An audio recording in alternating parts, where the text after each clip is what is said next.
Samajwadi party के संस्थापक मुलायम सिंह यादव जी के बेहद करीबी रहे हरमोहन सिंह यादव जी की पुण्यतिथि के मौके पर पीएम मोदी एक कार्यक्रम को संबोधित करने वाले हैं। इस कार्यक्रम को लेकर बात करने के लिए मेरे साथ मुलायम सिंह यादव जी की बहू और बीजेपी की वरिष्ठ नेता अपर्णा यादव जी हैं। अपर्णा जी, आज एक बड़ा इवेंट है इसलिए कि प्रधानमंत्री मुलायम सिंह जी के सबसे करीबी व्यक्ति के पुण्यतिथि के कार्यक्रम को संबोधित करेंगे। इस कार्यक्रम के राजनीतिक मायने क्या होंगे? मैं समझती हूँ, देखिए, आदरणीय प्रधानमंत्री जी श्री नरेंद्र मोदी जी हमेशा इस बात का ध्यान रखते हैं कि जिन लोगों ने देश के लिए अपना सब कुछ सर्वस्व त्याग करके जो है देश सेवा के लिए आगे बढ़े हैं। और जहाँ तक मैं कह सकती हूँ कि ये एक एविडेंट फैक्ट है कि समाजवादी पार्टी के जो वरिष्ठ नेता है जिनके पुण्यतिथि हो रही है, हरमोहन सिंह जी, उनको शौर्य पुरस्कार से सम्मानित किया गया था, क्योंकि उन्होंने उस ज़माने में सिख समुदाय के लोगों की रक्षा करी थी जब उनके ऊपर बहुत ज़्यादा अत्याचार हो रहा था। तो मैं समझती हूँ कि ऐसे व्यक्ति को जिसको शौर्य पुरस्कार से पुरस्कृत किया हो, नवाजा गया हो इस देश के, वो जो है मुझे लगता है एक बहुत ही ज़्यादा पॉलिटिकल जिसे कहते हैं अपहीवल से गुजरे हों। वो सभासदी से उन्होंने शुरू किया और वो राज्यसभा तक किस प्रकार पहुँचे, उनका एक पूरा जीवन ही है। और आदरणीय प्रधानमंत्री जी का मैं हृदय से धन्यवाद करती हूँ। इसलिए ही नहीं करती हूँ क्योंकि मैं भाजपा में हूँ, पर उन्होंने सच में भारतीयता के लिए बहुत कुछ करा है। आज हम लोग देख सकते हैं कि हमारे लिए बहुत बड़ा हर्ष का विषय है, एक महिला होने के नाते आदरणीय द्रौपदी मुर्मू जी को जिस प्रकार से उन्होंने राष्ट्रपति पद के लिए जो है बधाई दी है और जिस प्रकार से भारतीय जनता पार्टी ने पूरी तरह से जो है उनका भी समर्थन किया है। तो हर वो व्यक्ति, ये ज़रूरी नहीं है कि she or he needs to be a statesman to become somebody in this country.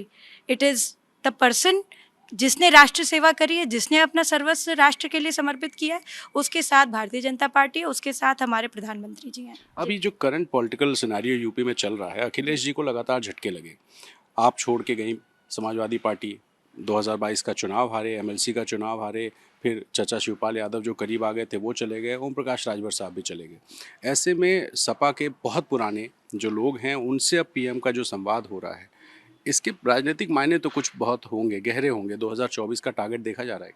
देखिए, मैं समझती हूँ कि भैया का एक अपना करियर है, एक अपना सोच रखने का तरीका है, एक अपनी विचारधारा है और वो उस विचारधारा को आगे बढ़ा रहे हैं। जहाँ तक मेरा सवाल है कि मैंने पार्टी क्यों छोड़ी, इसके बारे में मैं विशेष नहीं बोलना चाहूँगी, क्योंकि ऑलरेडी मैं काफ़ी खुले मंच से और खुले मन से कह चुकी हूँ कि मैं राष्ट्र के प्रति समर्पित हूँ और मैं प्रधानमंत्री जी के साथ देश सेवा के लिए आगे बढ़ना चाहती हूँ। मैं ये समझती हूँ कि इस इवेंट को, जिसमें आदरणीय प्रधानमंत्री जी वर्चुअली संबोधन कर रहे हैं, सिर्फ समाजवादी पार्टी से ही ना जोड़ा जाए। समाजवादी जो विचारधारा है उससे अगर कहीं ना कहीं कोई भी प्रेरित है तो इसका मतलब ये नहीं होता है कि वो राष्ट्र के प्रति प्रेरित नहीं है।